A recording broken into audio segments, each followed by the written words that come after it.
Bonjour à toutes et tous. Cette capsule vidéo concerne le cours du mardi 12 mai. Donc, dans le cadre de cette séquence, on va boucler le chapitre 16 sur les enjeux énergétiques et la chimie durable. Plus particulièrement sur cette deuxième partie, donc la chimie durable. Donc, la chimie durable, son but, c'est de fournir à partir de matières premières prélevées dans la nature des matériaux et substances, médicaments, par exemple additifs alimentaires, dont l'homme a besoin, et elle va être considérée comme durable ou verte, on parle de chimie verte, si cette production se fait en laissant aux générations futures suffisamment de matières premières et d'énergie pour leurs propres besoins. Et donc c'est un concept qui date de la fin des années 80, début des années 90, dans le cadre du développement durable, hein, qui répond aux besoins du présent sans compromettre la capacité des générations futures de répondre aux leurs. Et donc le but, c'est de concevoir des produits, des procédés chimiques qui permettent de réduire ou d'éliminer l'utilisation et la synthèse de substances dangereuses. Donc pour ça, il y a 12 principes qui ont été édictés. Donc on en a vu 3 dans l'activité que vous aviez à faire pour hier, qu'on a corrigé hier. Donc prévention, économie d'atomes et catalyse.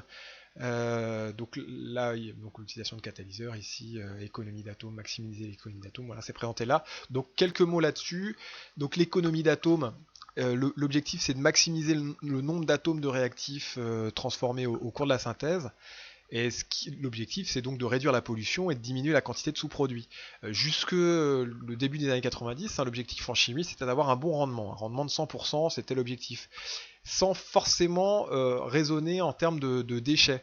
Là, en fait, ici, l'économie d'atomes, elle va mettre les sous-produits formés en évidence et montrer que eh bien, c'est pas parce qu'on a un rendement de 100% que la réaction est forcément bonne. Euh, donc là, ici, deux calculs possibles pour l'utilisation atomique. Donc la masse molaire du produit recherché divisée par la somme des masses molaires des réactifs, et ou la somme des masses molaires des produits. Donc là, par exemple, ici, vous avez l'exemple du méthylpropène, qui était le même que celui que vous aviez dans l'activité. On avait, pour un rendement de 100%, seuls 27% en masse des atomes sont dans le produit recherché. C'est-à-dire que si vous produisiez 100 kg de produit, il n'y avait que 27 kg qui étaient du méthylpropène, ce qu'on voulait avoir, et 73 kg qui représentaient le bromure de sodium et l'éthanol, qui ne nous intéressait pas, et donc qu'il fallait extraire et éliminer pour pouvoir obtenir uniquement notre méthylpropène. Donc la catalyse, un pilier de la chimie verte, ça diminue la quantité de réactifs utilisés, ça augmente la sélectivité des réactions, ça c'est très important, c'est-à-dire que ça va produire uniquement le produit qui nous intéresse et pas d'autres, et ça réduit la consommation énergétique. Donc le procédé Boots, on en a parlé, vous voyez en rouge tous les sous-produits qui ne nous intéressent pas, et le procédé Boots, ça avait une utilisation atomique de seulement 40%. Donc pour produire 13 000 tonnes d'ibuprofène, la consommation annuelle, eh bien on forme 20 000 tonnes de déchets. Donc ce qui est un peu un non-sens. Et donc le procédé BHC est meilleur. On voit que le seul produit en rouge, c'est l'acide éthanoïque. Donc une utilisation atomique de 77%, sachant que l'acide éthanoïque, c'est un sous-produit qui est valorisé. Donc on tombe avec une utilisation atomique finalement de 100%, quoi. Et en plus, on a un nombre d'étapes qui est beaucoup plus court, donc gain de temps et d'argent pour l'industrie. Utiliser des réactifs qui soient plus sains. Par exemple, dans la synthèse de l'isocyanate, eh bien, on avait une étape intermédiaire qui était la formation de l'uréthane. Et donc le procédé historique utilisait du phosgène, qui est un gaz toxique, alors qu'on peut utiliser du dioxyde de carbone dans le procédé Monsanto, qui est facile d'accès, qui permet en plus de valoriser le dioxyde de carbone.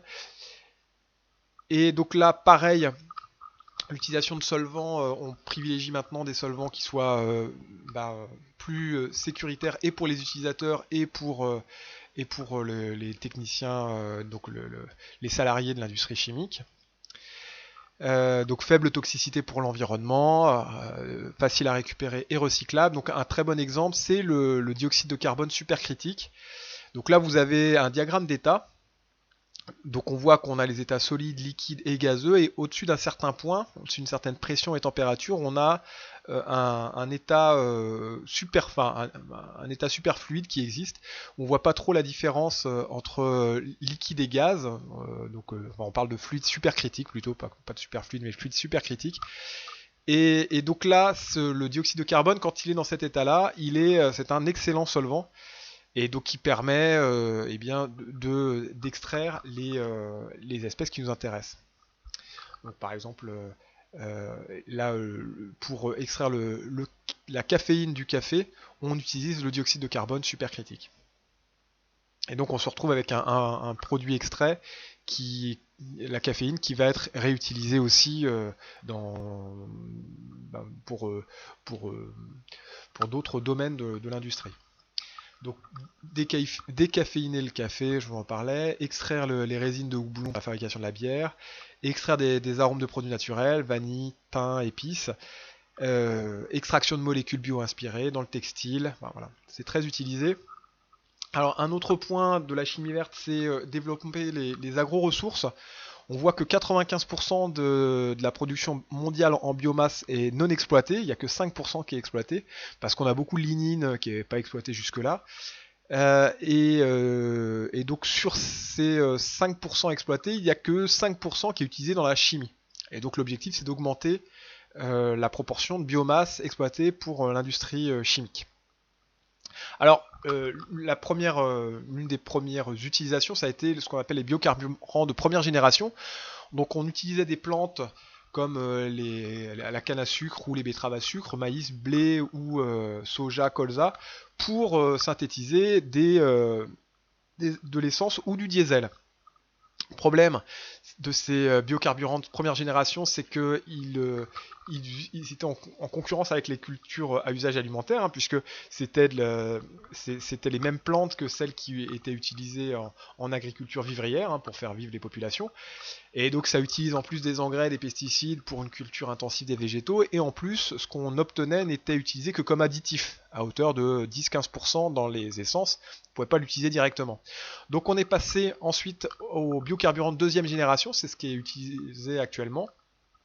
On utilise la lignocellulose qui est présent dans les parois des cellules des végétaux, donc du bois, de la paille, des résidus, donc des choses qui ne sont pas consommées ni par les animaux ni par les humains, et donc ça ne rentre pas en concurrence avec les cultures à usage alimentaire. Ça peut se substituer entièrement au carburant actuel, donc c'est plutôt plus vertueux. Et ce qui est dans les labos en ce moment et en plein développement, c'est les biocarburants de troisième génération qui sont fabriqués à partir de microalgues. Donc ça n'utilise pas de surface agricole ou forestière. Les rendements sont très élevés et ça utilise du dioxyde de carbone pour la photosynthèse. Donc ça permet de valoriser le dioxyde de carbone. Voilà, alors ici vous avez des exemples d'utilisation de produits biosourcés, c'est-à-dire qui viennent de la nature, et puis quelques applications, des films agricoles, des films pour faire des sacs. Voilà. Alors ici, donc là,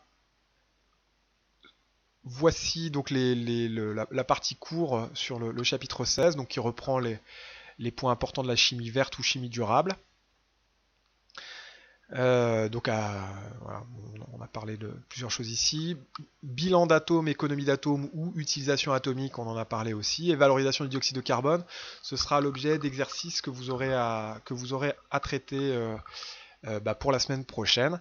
Pour jeudi, les exercices que vous avez à faire se trouvent ici aussi. Donc synthèse de l'acétate d'éthyle.